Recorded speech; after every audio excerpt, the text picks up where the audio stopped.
Welcome to the snow. Yeah, it's snowing, and we're out in the backland, as we call it, and it's actually looking pretty nice with all the snow on the trees, and it really it's is. not particularly freezing cold. No, that snow's pretty wet. Yeah, that's big, wet flakes. But this started this morning, probably about 11 o'clock or so, and it's just been steady like this pretty much the rest of the day, a couple of hours. And probably will continue like this for the rest of the evening. So we may get a chance to get out the new snowblower today, or this evening, which might be fun. But yeah, just going out, having a little survey of the area. We had a big storm the other night that Jen will tell you about that was really windy. A lot of trees came down around the area, so we're just going to have a look and see if there's actually anything massive down out here. Let's go on moving it around if we need to. Oh, and there's the remainder of the food block we put out for the deer, and it seems to have been eaten quite a lot. It did weigh 25 pounds. It now does not. I have to admit though, I'm surprised it's taken that long for them to eat. I would have thought it would have been eaten faster. But you know, there must be a lot of food out here for them to eat anyway. I'm hopefully not going to drop this camera because it's a little bit slippy. We've got, a little bit, because of the amount of water that's come down, we've got little patches of ice and puddles that have iced over and frozen now. What do we think? We've got about what, 2 or 3 inches of snow? Yeah. So it's pretty fluffy as well. It's very fluffy. More volume to it. It's very pretty. I'm not seeing any animal tracks back here yet. No, I think everybody's hunkered down for the time being. We'll probably see them this evening.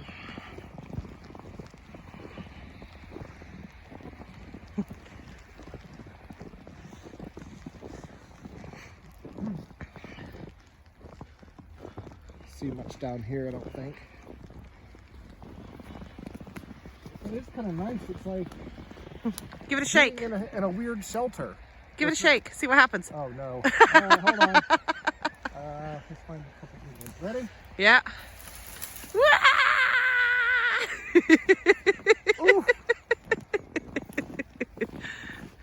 Yeah, that was fun. Now Brett's in a snow globe. Yeah, it doesn't seem to be a whole lot back here, other than a lot of hard areas to walk through. Yeah. The problem with the snow being down is you can't see what you're going to fall over. Yep. But it does look very, very nice. And it's kind of fun walking around in the snow. We'll go in here, see if there's, because we've got, oh, it's quite deep back here. We've got some of the little paths that we've cut. You can kind of see how that will go through. Whoa.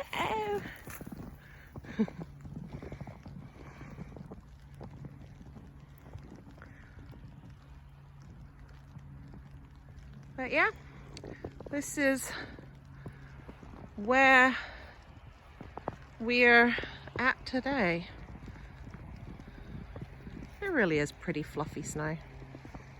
I like it. In the spring, there's all the weeds and all the green growth grows up, but now when it's winter, obviously in the snow, it makes the ground a lot easier to see what you're doing.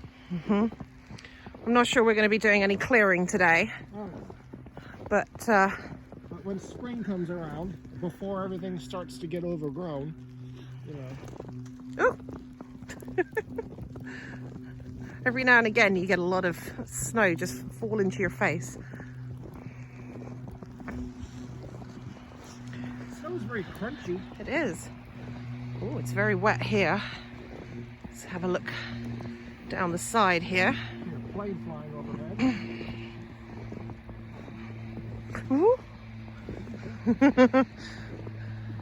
Oh, big root. So there you can see into the park where we went on the previous video. We walked through all of this into the park over there. So, all the way down there.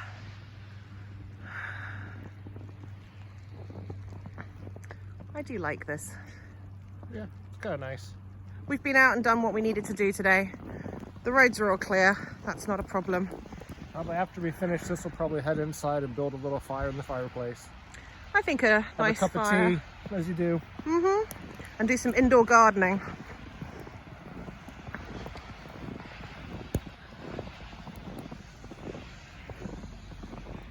Yeah, the snow's quite deep back here. There's the little oak tree that we marked back in.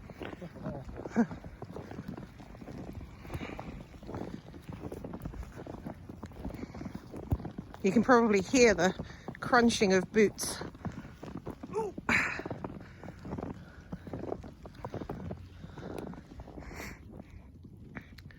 So, yeah, the paths that we've cleared look really different now because they look so clear and fresh and white. You can't see all It's the an actual path, scrub. yeah. Yeah. But, you know, we'll just cut more and eventually they'll become bigger paths and eventually, you know, we'll get rid of all this garbage back here and burn it all or whatever we got to do. Well, we have a Chip it up, who knows. plan for when we're able to get back here properly. So And here's the trees. here's our apple trees. Got protected from the deer now, so they won't get munched. Because they got decimated pretty bad in the first part of winter when it got really cold. They got munched pretty good. So. Yeah, when we had the Arctic storm come through just before Christmas.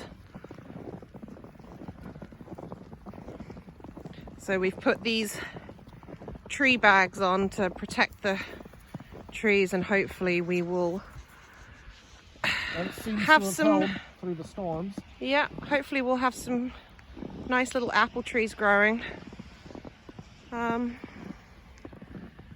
This bit here, this area here is what I want to start trying to clear next and just connect the areas. But the problem sometimes is you get stuff like this. See the size of the thorns on there? That's pretty big. Yeah, and they hurt. Yes, they do. They hurt But I quite think a these are lot. the raspberries or blackberries or whatever they are. They're just ouchies. Yep. But we want to connect this big area that we've cleared and then just come right across here to connect it with the area that we've cleared back there. And actually, it shouldn't take too much. It's probably a couple of days worth of work, but it's not too bad because we'll just come through with loppers, and we've got a new tool called a brush grubber, which we will debut that at some point. Yeah, apparently it will, it's like uses like a cantilever or something to basically grip the tree and just rip it right out of the ground, because these things don't have very deep roots. They're very shallow rooted. And then plus in the winter or in the spring, it's a little bit wet out here. The clay will be nice and wet and it might just pop right out. This tree definitely needs to be We need to trim this. yeah, trimmed up or whatever. Yeah, some of these branches we'll be able to do ourselves with the chainsaw.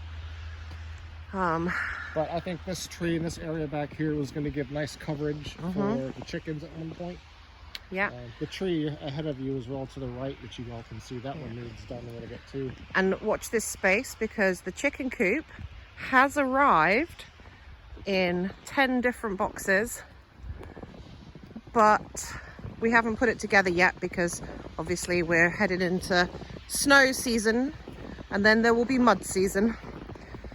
So we're probably looking at, I'm going to guess, around April time that we will construct the chicken coop and get everything running.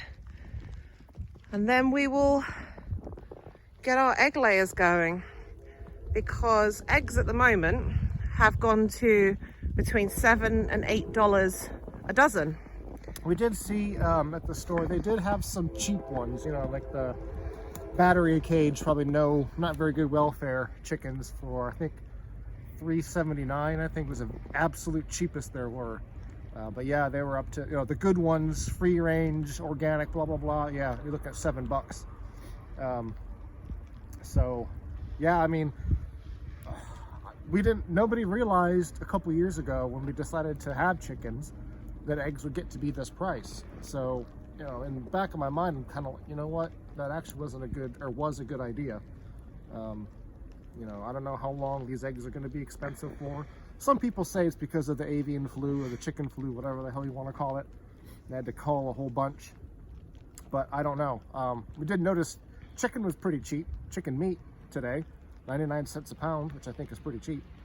Does one have to do with the other? I don't know. But oh, hello train. But yeah, I mean, it's good that you know, we'll get our chickens and hopefully save a few bucks on eggs. And one thing we noticed as well, bacon. We saw a big packet of bacon for $20. That's crazy. So, you know, eventually, not now, but in a couple of years, we like to get a couple pigs, 2, 3 maybe, the most, depending on how we go. And then bacon will be a lot cheaper then. You know, it's the only thing you can turn vegetables into bacon with, you know? So, yeah, looking forward to getting the animals back here. And so as the season goes on, we will document. I'll try and do a time lapse, I think, when we build the chicken coop, because I suspect it's going to take a while. Yeah. There's a lot of boxes to be a lot unpack. Of back and forth, a lot of, wait, what did the directions say? Where does this bolt go? Yeah, exactly. Is this backwards? Is this upside down? So we'll try and document that as well. And then we're going to have a decision to be made. The chicken coop is going to be movable. It's got a 12-foot run attached to it. And it's all completely enclosed because obviously, as you guys know, we've got coyotes and hawks and all sorts of predators out here. So we want to protect our egg layers from getting eaten. And we'll see how that all pans out. But it's all one big experiment at the moment. We have no idea how this is going to pan out, but you know, it's a new year. If the chickens don't work out, we'll have 6 chicken dinners to eat. It's a new year, it's a new batch of experiments. See how everything goes. Trucks running. A lot of, like, the water there, the slush, that's where the water stands. It's the low spot in the areas. I would like to get some kind of topsoil or, you know, something and even it out. Maybe it'll be a little bit less. We have a little lake there to the right of the second driveway and there to the left of the second driveway. And when we were getting the big storms last week, this was all underwater. You can see some of it in front of the shed there as well. So we'll figure out some water gonna have to figure something out. I've heard if you drill a couple big holes, like with the auger, when you fill the bottom or fill it up with rock as much as you can, it creates like a natural water. Hi, truck. Yeah, turn the truck on, let it run, just because it hasn't been run for a while. Let's get to turn it off. Probably fine now. Yeah, I think so. Truck's under snow. We're gonna play with the snow blower, I think, and see if we can keep the driveway under control, because we're being forecast some pretty heavy, thick snow today and this week, and we'll see how it all goes. Anyway, thanks for coming for a walk with us. My hand's cold, so I'm gonna say goodbye. Bye. Stay warm. Bye, truck.